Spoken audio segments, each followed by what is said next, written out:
The test is in 4-part, Part 1, Part 2, Part 3, and Part 4. Now look at Part 1. Part 1. Ielts practice. Questions 1 and 2. You will hear a tutor and some students discussing science and ethics. You should answer the questions as you listen because you will not hear the recording a second time. Listen carefully and answer questions 1 and 2.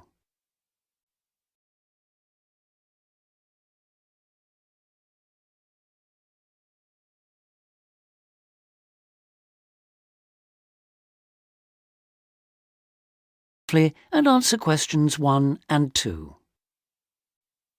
In the 19th century, scientific discoveries took a long time to produce any actual applications, and scientists might have had a case for giving little thought to the social or environmental impact of their work. That all changed in the 20th century, with the huge advances first in physics and then in biology.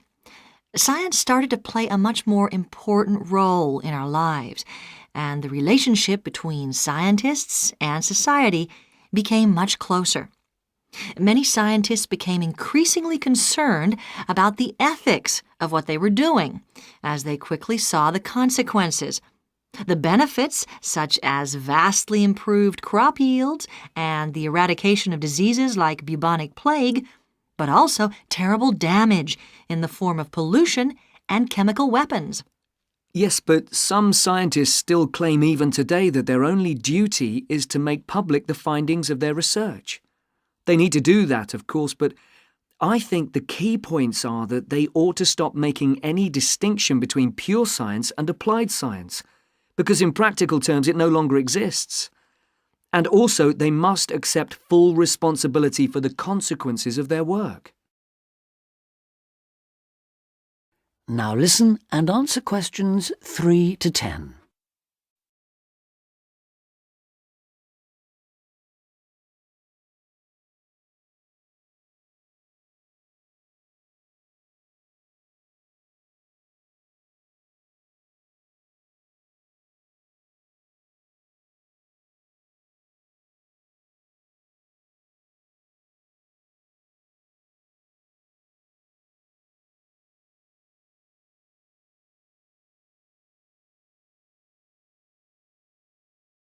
Now listen and answer questions 3 to 10.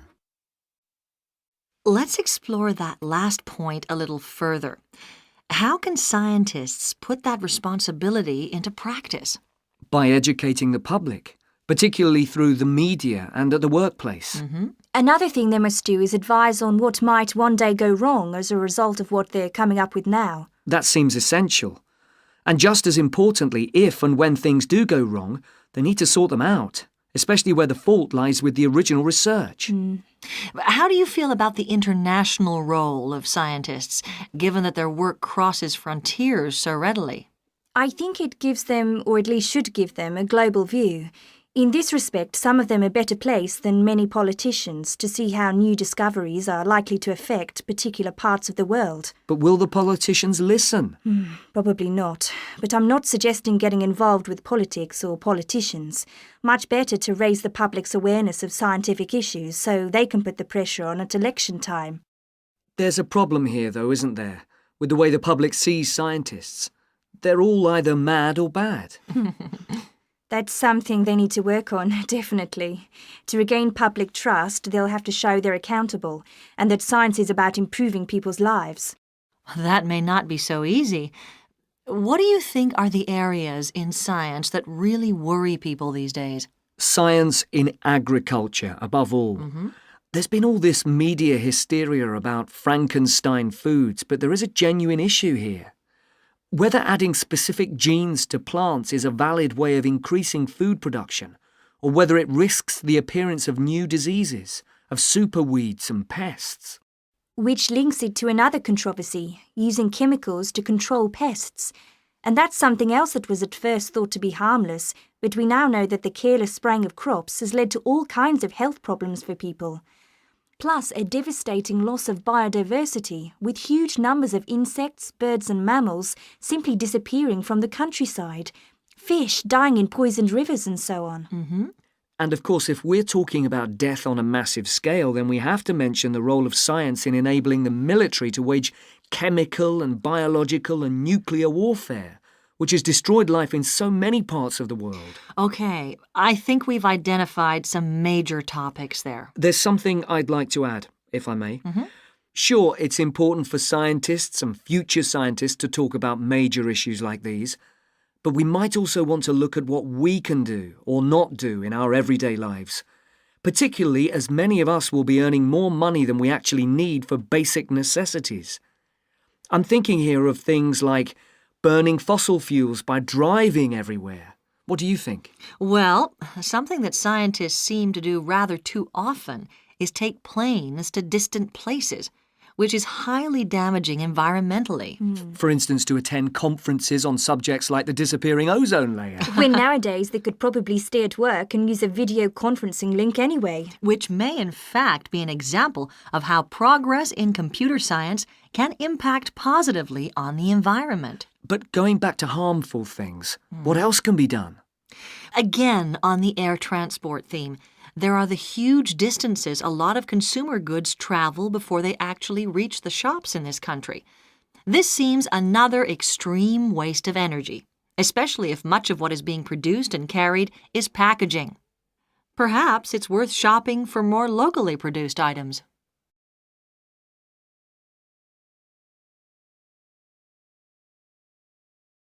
That is the end of part 1. You now have half a minute to check your answers.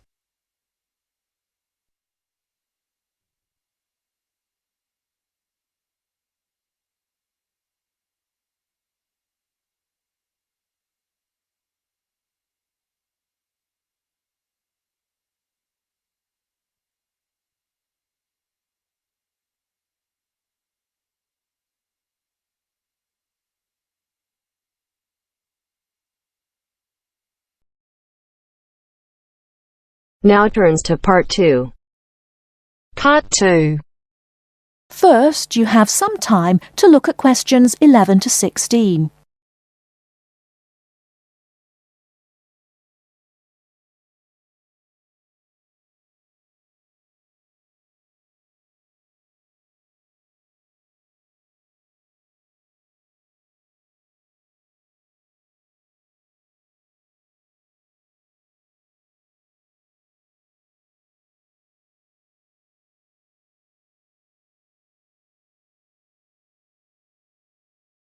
Now, listen carefully and answer questions 11 to 16.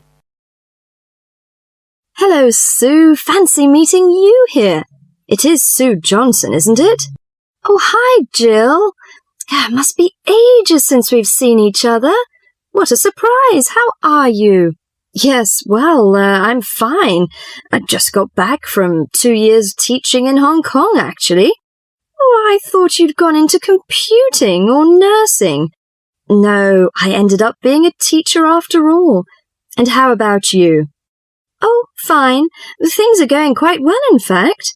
So, what have you been up to over the last 3 years? Working, studying, you know, the usual things. Oh, and I got married last year. Congratulations. Anyone I know? Yeah, you might remember him from our college days. Do you remember Jerry? Jerry Fox? Jerry? Was he the one with the dark hair and beard? No, that was Sam. No, Jerry's got blonde hair and glasses. He's pretty tall. Well, we got married, finally. Great. And where did the wedding take place? Was it here in London? No, in the end, we decided to get married in Scotland. Jerry's parents lived there, so we were married in the small village church with the mountains in the background. Fabulous. Have you got any pictures? Well, funny you should ask. I have actually got a couple here. They're a bit battered because I've been carrying them around in my bag. Oh, never mind. Let's have a look. Oh, don't you look wonderful? Who are those people behind you? Oh, that's my older sister, Clara. Oh, she looks like you. Do you think so? Everyone says that, but we can't see it. Is she married now? Yes, and she's got 3 children, a girl and twin boys as well. Wow, imagine having twins. Look, why don't we have dinner together and catch up on a few things? Would you like to come over one evening? Oh, that'd be lovely. What about next Friday evening? Fine. What time? Shall I come over about 8 o'clock? Oh, come about 7:30. I'm usually home around 6:30, so that'd give me plenty of time to get dinner ready. Oh, fine. And, one last thing. Where do you live? What's the address? Oh, good thinking. Here's my card. The address is on the back. We've got a flat in an old house. We live on the 3rd floor of a large old house. The house has been converted into flats, so when you arrive, you'll need to press the bell, second from the top. The bell second from the top, okay? There's a little intercom arrangement, so I can let you in. Right, okay, see you on Friday then.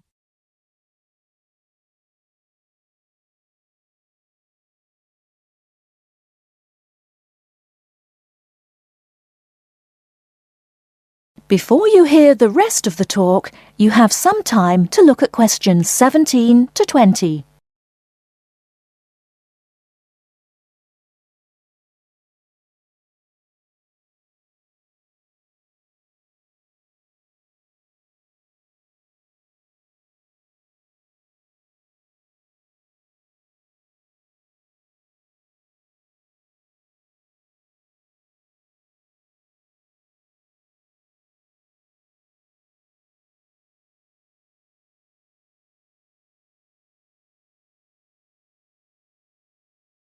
Now listen and answer questions 17 to 20.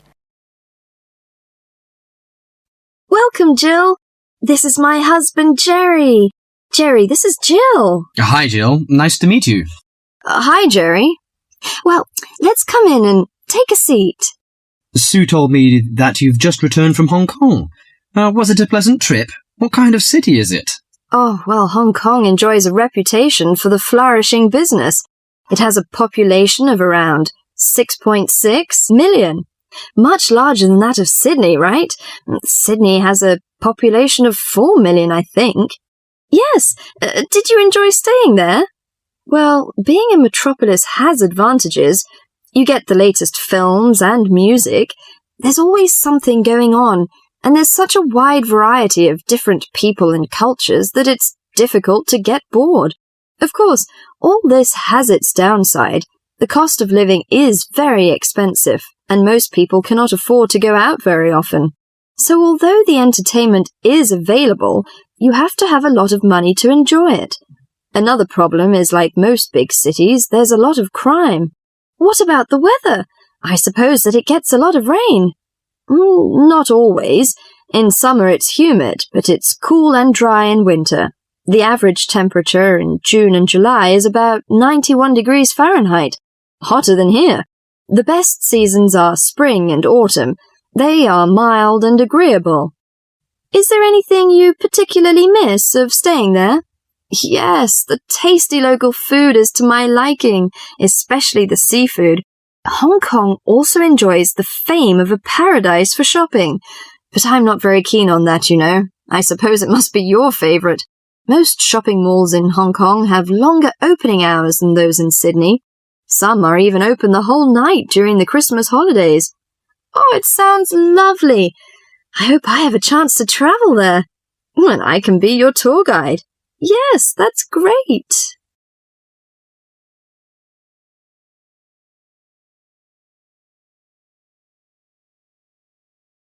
That is the end of part 2.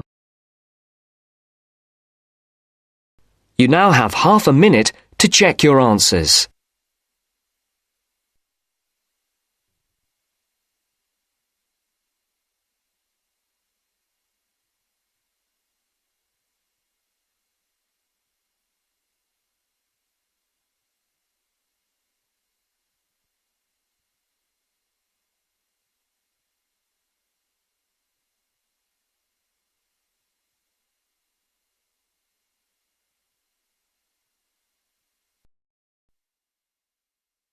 Now turns to Part 3.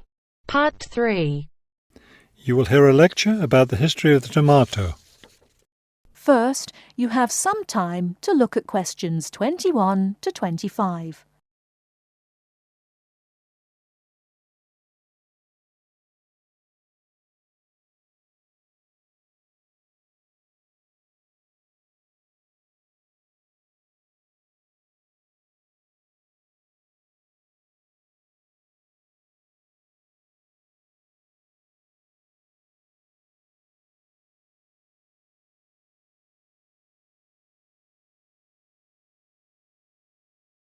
Now listen carefully and answer questions 21 to 25.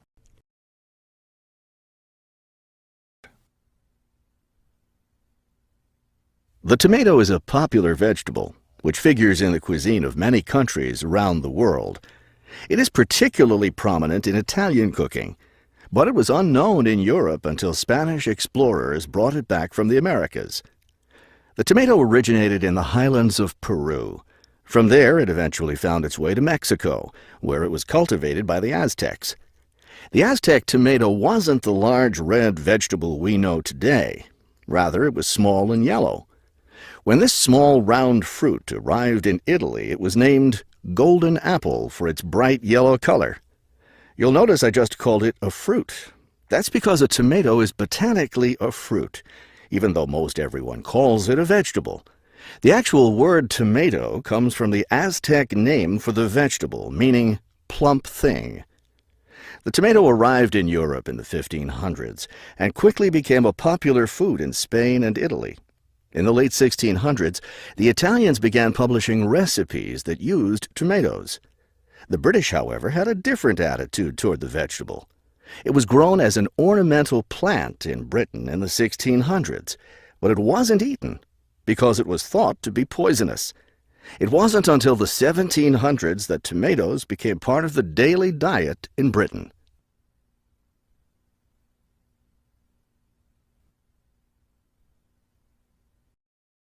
Before you hear the rest of the talk, you have some time to look at questions 26 to 30.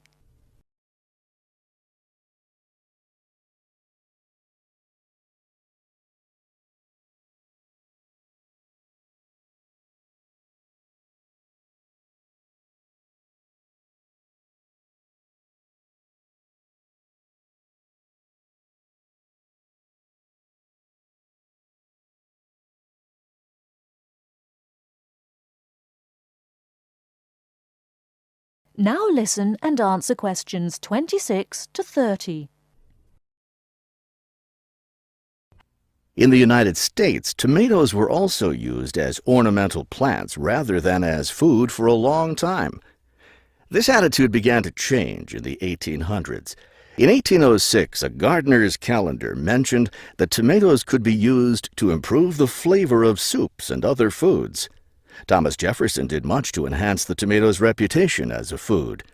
He first served tomatoes to visitors at his home in Virginia in 1809. Then in 1820, a man named Robert Gibbon Johnson decided it was time to discard once and for all the idea that tomatoes were poisonous.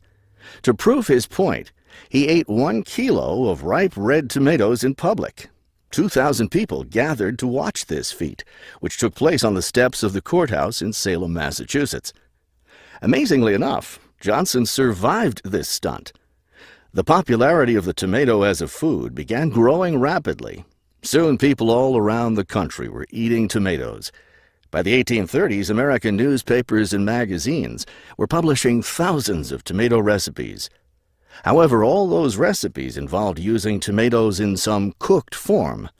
Tomato salads and sandwiches were still unknown. It wasn't until a century later in the 1930s that it became popular for people to eat raw tomatoes. That is the end of Part 3. You now have half a minute to check your answers.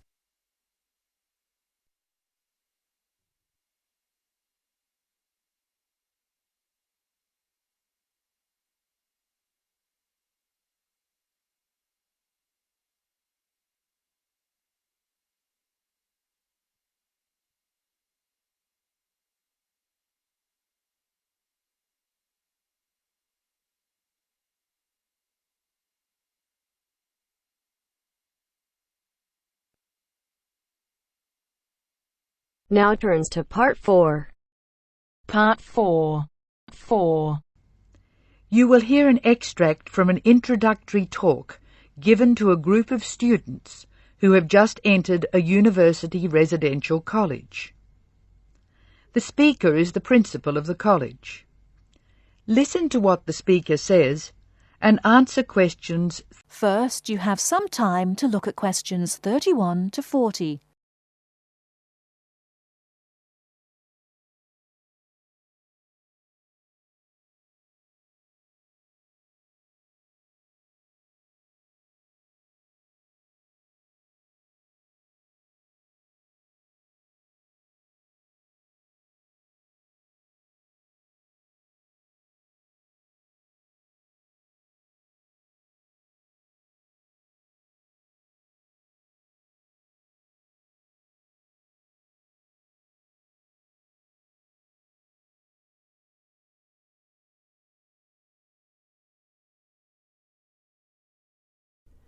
Now listen carefully and answer questions 31 to 40. Good morning and welcome to Scholastic House. I'm delighted to see you here. It is my duty to explain to you some of the history of our college and some of the traditions which I hope you will uphold. The idea for Scholastic House was expounded by Samuel Wells in 1898. Wells was a visionary whose ideas were well ahead of his time. He wanted a college which would encourage friendship between people of different races and nationalities. Wells died in 1900 before he could see the college in action. Scholastic House finally began operating in 1903 with 10 students. Those students came from Asia, Europe and the Americas.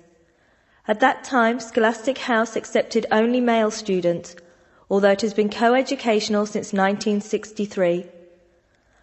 9 of these foundation students went on to lead illustrious lives. The only exception died tragically on his way home from Scholastic House to Sarawak. He had only recently graduated with an honours degree in law, and he was robbed of a brilliant future. The other 9 students, as I said, led very fulfilling lives. 3 became political leaders, 3 became doctors.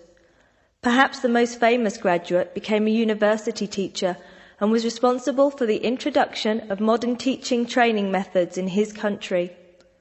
2 of the original group became senior engineers and went on to deeply influence the way the water systems of their country were exploited.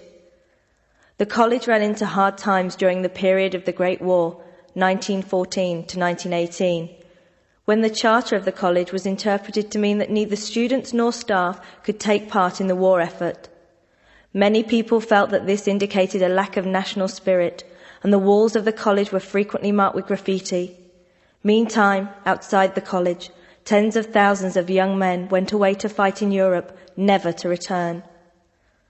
The college was building a reputation for learning and for tolerance of opposing views. Scholastic House debate and discussion nights were open to the public in 1927 and have been available to anyone who wishes to attend ever since. It is a proud tradition of the college that any view may be expressed, provided that it can be defended intellectually. Over the years, topics which were controversial at the time have been discussed and debated. Why should we do this? The publicity we receive is often sensational, and there is no joy in encouraging argument for its own sake. In fact, that sort of discussion just increases tension.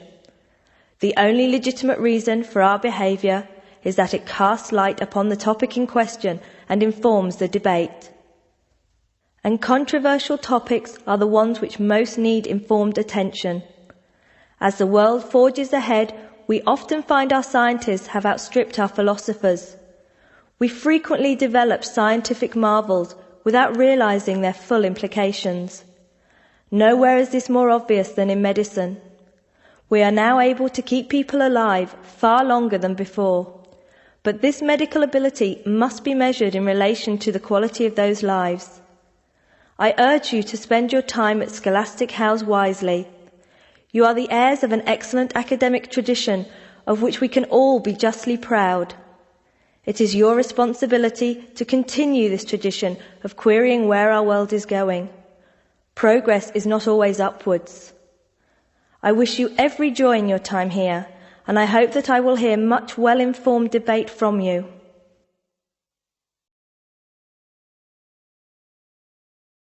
That is the end of part 4. You now have half a minute to check your answers.